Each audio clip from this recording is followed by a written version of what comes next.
It was one of those things that's like recommended to you on the side, where it's like, you know, if I were a smart Marine, I'd have an AK or something in my vehicle, just in case, you know, somebody accidentally gets killed, you know, I wouldn't get in trouble for it because, oh, well, it's obviously an insurgent, he has a weapon, so you're in the clear because you killed an insurgent.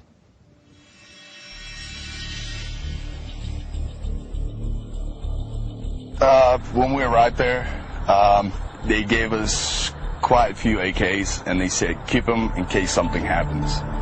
And that was about it. It just went from chain of command down to us, and it actually was pretty much everybody on the base.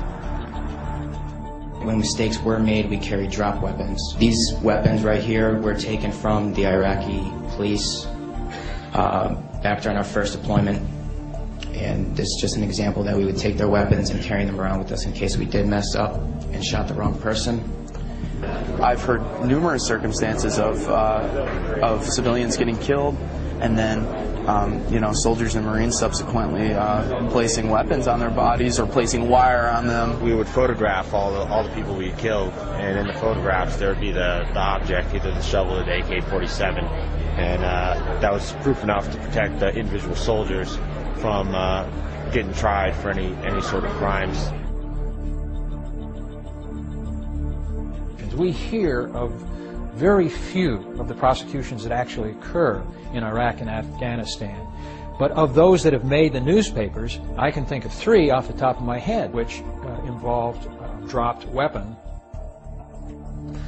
So yes, it does happen, and it happens more frequently than we would like to believe, and certainly more frequently than we know.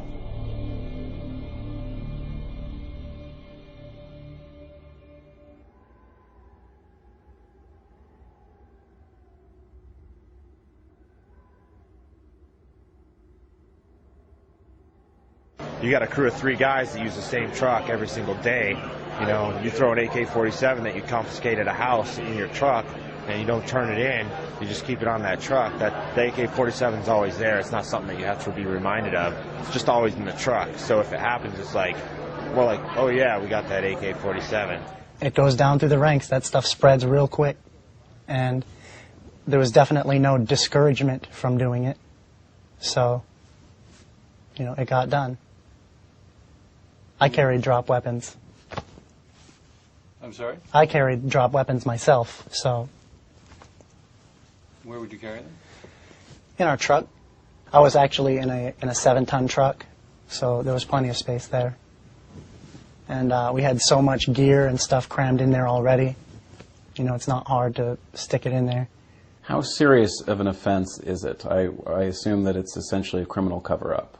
Premeditated murder is a possible charge. Obstruction of justice is another. Conspiracy, if there's more than one individual. Conspiracy to murder, conspiracy to obstruct justice. If you lie to the NCIS or whoever the investigator is, Army CID, then you have a false official statement as well. So there's a cascade effect from the single act of dropping that weapon. It almost made sense, like it was common sense, like you have to carry a drop weapon unless you want to go to prison for killing an Iraqi. You know, it's not that we wanted to go out there and kill a bunch of innocent Iraqis, but because of the nature of what was going on, it was almost guaranteed that it was going to happen, you know. So, like it was a natural step to hear drop weapons and all that, like it made sense. You take a commander, he's in charge of all these young men, and it's his responsibility to get them home safe. You know, what's going to look worse on him? Losing a soldier and having to go tell his mother that he just died? Or having some Iraqi that you can just throw in a dumpster or throw over a wall or hide under some brush or throw in a drop weapon on and say he was an enemy combatant and let's move out? I absolutely heard superior officers and higher ranking officials talking about this stuff, you know. I'm not talking about like sergeant, you know, so-and-so, or, you know, lieutenant so-and-so. I'm talking like majors, and, you know, you got a lieutenant colonel talking to, you know, the sergeant major of the battalion, and it's like they're talking about this stuff openly. They're like, yeah, it's against the rules, but you got to cover your ass somehow. Individuals don't want to have to deal with a wrongful death, don't want to have to deal with a murder. I mean, if the troops go out and kill somebody and CID has to be brought in, and suddenly you're being investigated for your performance in training your troops and then in reporting or not reporting what you knew or should have known, then this presents serious problems for the commander. And commanders may, some weaker commanders may be willing to even encourage this.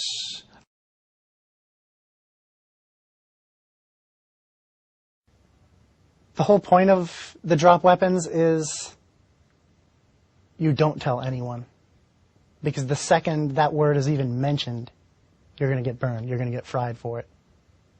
You know, and that's well known. But it's also encouraged that you do carry them just in case. It's just one of those ugly little things that they like to keep on the down low, you know? Isn't it something that they should be speaking out actively against? I think there's no question that seniors in the chain of command, they know about dropped weapons. They know that it goes on. When you're talking about platoon commanders and company commanders who are closest to the actual troops, of course they know about it in detail. As you go up the chain of command all the way to a four-star general, I have no doubt that the most senior officers in Iraq and Afghanistan, all the way up to General Petraeus, are aware of it. But what are they to do? As long as you put high-powered weapons in the hands of 18 and 19-year-olds, bad stuff's going to happen once in a while.